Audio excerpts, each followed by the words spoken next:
I got my first set of oils when I was 12, so that's one clue to how long I've been painting.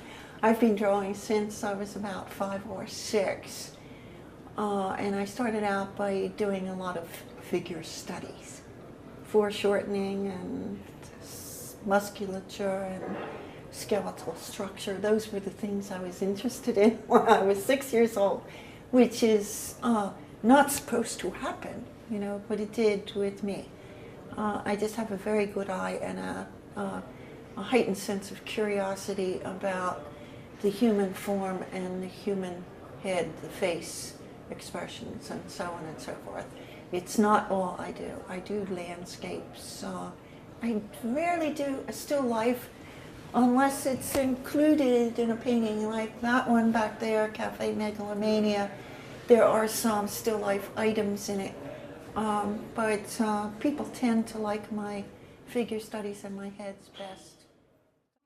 I had several mentors. I had very good teachers in grade school and middle school, high school, all the way through into university. And also my uncle was a mentor. He was very classically inclined. He was a violinist. And he introduced me to opera and symphonic music and so on and so forth. So that started me off with that very strange bent of loving artworks of various kinds, including literature. That came a little later, but I was also an ardent reader when I was a young person. So yes, music and literature and history and all those things came mostly preschool from my uncle and his interests. That's an interesting question because people have asked me that and I've asked myself.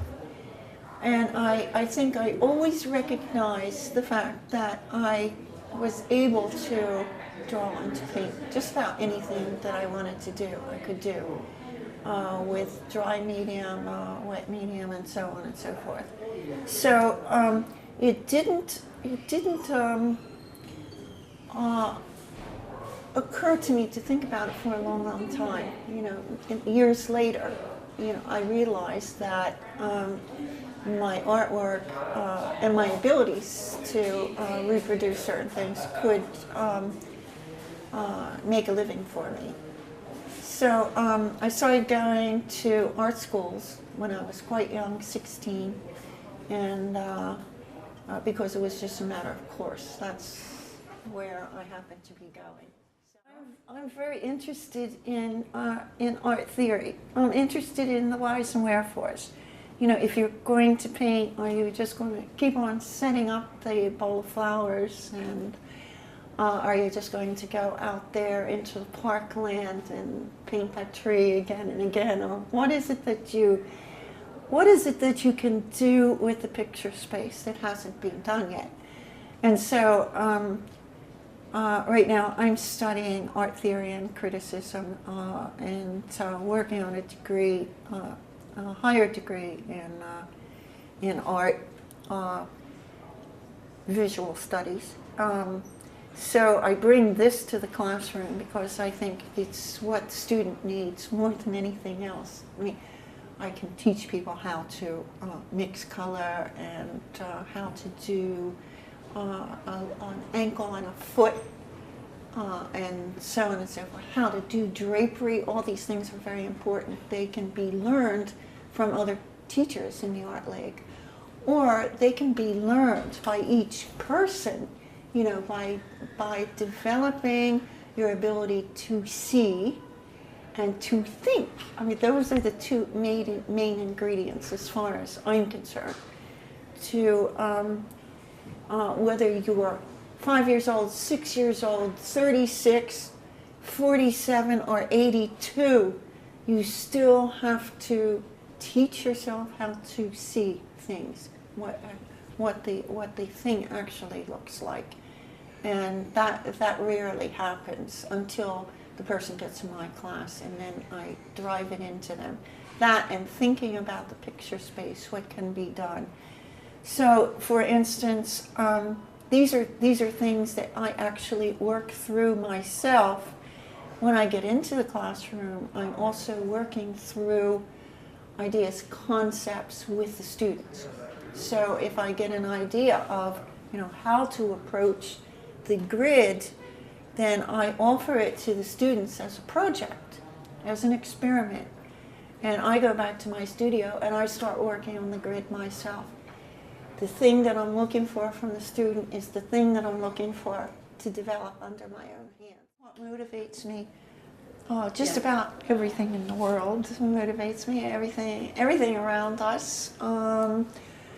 I'm not so much, as you can see, I'm not so much an everyday, at-home sort of painter, domestic scenes and so on and so forth. But I get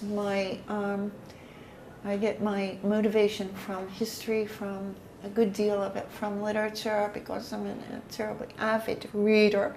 I read constantly the best fiction, contemporary fiction, and film also is a great resource for me. Pictures in various places, newspapers, magazines, nonfiction books can be very interesting, like this one that I'm reading over here called Human Smoke is kind of a documentary book about the memos and messages and notes and letters that passed between many of the different people in the world before the Second World War, passing their notions and their opinions and gossip and so on and so on and so on, back and forth over the world until the opinion started mounting into something more serious, and eventually the Second War broke out from those various strains of opinions. And the result of Human Smoke is this painting, which is called Diary of War. In thinking about such a thing as war, which has always interested painters, hasn't it, from way before the Renaissance and through the history of art, with the spears and everything else going on horseback and so thundering over the meadows, and bloody scenes like Plevna and so on and so forth. So I'm interested in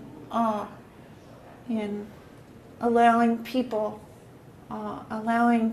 to feel pain and not to feel shame about that.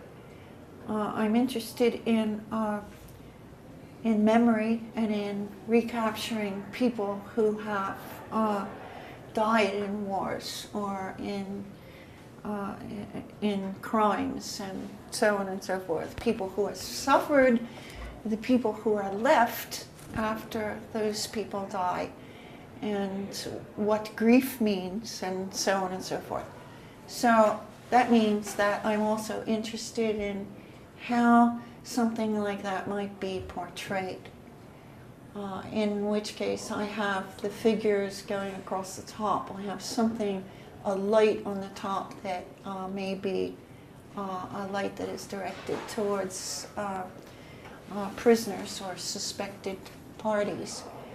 The owls are very much in motion, even with their claws, with their feet scrambling through the air, with the wings beating.